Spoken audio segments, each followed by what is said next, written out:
Welcome to Week 11 of Introduction to Algebra with Mrs. Weibark. This week we will be discussing graphing a line, writing an equation from a graph, and special lines. I am first going to show you the notes that you will be taking during this video.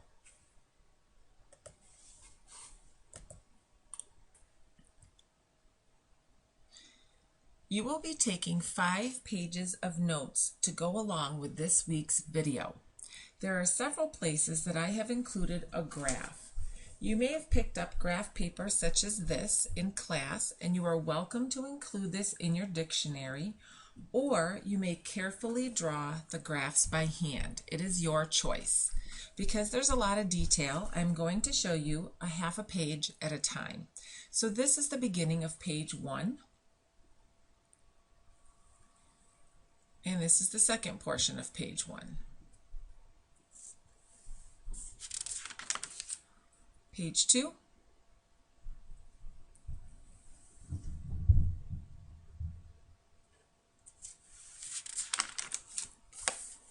Page 3.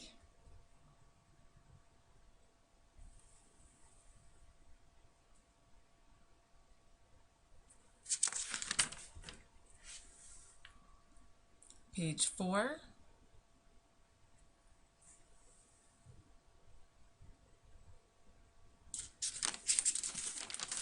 and lastly, page 5.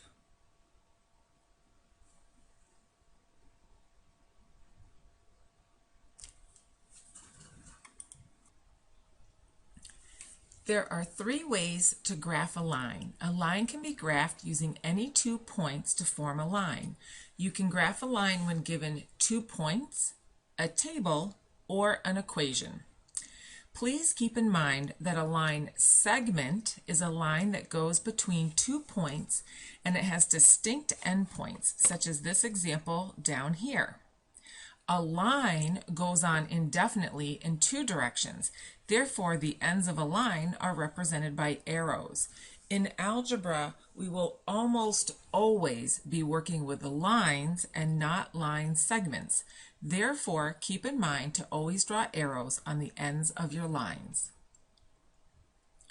When graphing a line using 2 points, you first plot the first point on the coordinate plane, then plot the second point, and draw a line through the points, past those points, finishing the ends with arrows.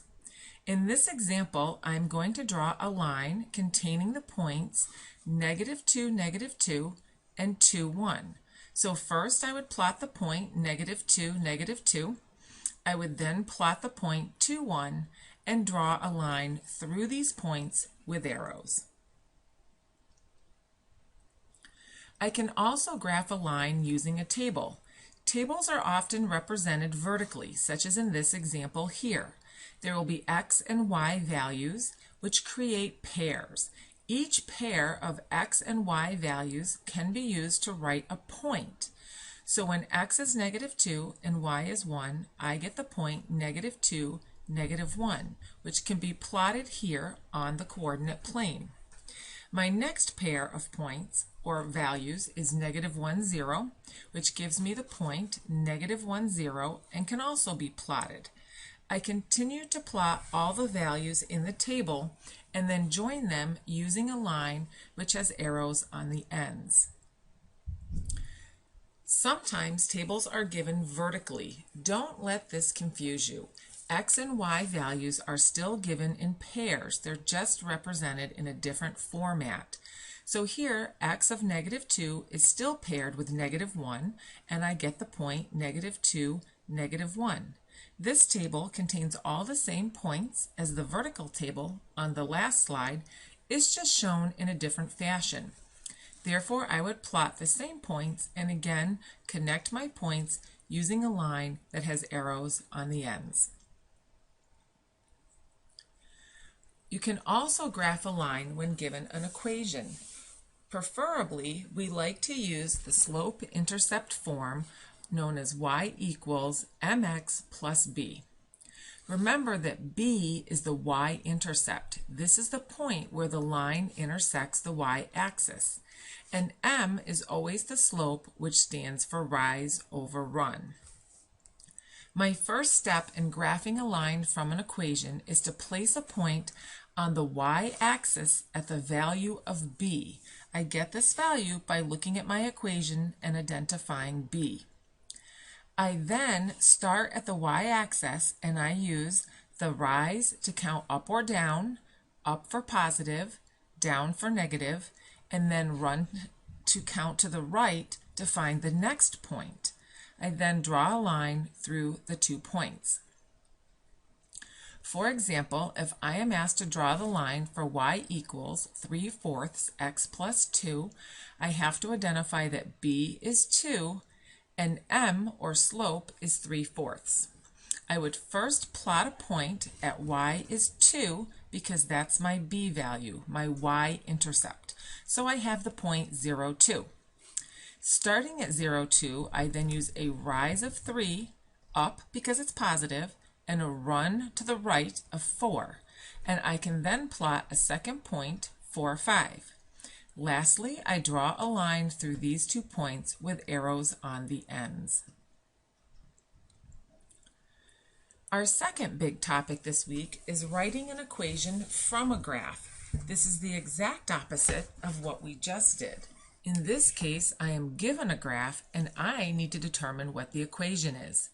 Again, I want to use the slope-intercept form y equals mx plus b. I should look at the graph and first identify the y-intercept. I will then substitute this for b. I should then identify a second easy-to-read spot or point on the graph and use rise over run to find the slope starting with the y-intercept to the second point. I would substitute rise over run for m in my equation and end up with the equation in the form of y equals mx plus b, in which m is the rise over run and b is the y-intercept. In this example, I have a line that goes through the point 0, 3, and a second easy-to-identify point is the point 2, 7. So my first step is to identify the y-intercept, which is 0, 3, right here where the line crosses the y-axis. That means that b is 3. Using my second point, I'm going to count a rise from the y-intercept of up 4. 1, 2, 3, 4. So that's a positive 4 for rise, and over 1, 2. Over 1, 2 to the right for a run of 2. This means that my slope can be simplified to 2, because 4 over 2 equals 2. I then substitute 2 for slope here in the equation and 3 for b to yield the equation y equals 2x plus 3. Sometimes we encounter equations of lines that are not in the slope-intercept form and they do not look anything like y equals mx plus b. Two such special situations are horizontal and vertical lines. Horizontal lines have the form y equals b, in which b is the y-intercept. All horizontal lines have a slope in which m is equal to 0. In the example below, this green line represents y equals 2. You can see that the y-intercept is 2. Therefore, if I were going to graph this, I would plot a point at y equals 2 and then draw a horizontal line. Vertical lines do not have a y-intercept unless it happens to be the equation x equals 0. Instead, they have an x-intercept. This is the value of x where the line crosses the x-axis, and the line is written in the form x equals this x-intercept. The slope of all vertical lines are undefined, and in this example, the red line goes through the point x equals 4, and therefore this is the equation of a line x equals 4. Thank you for watching this YBark production.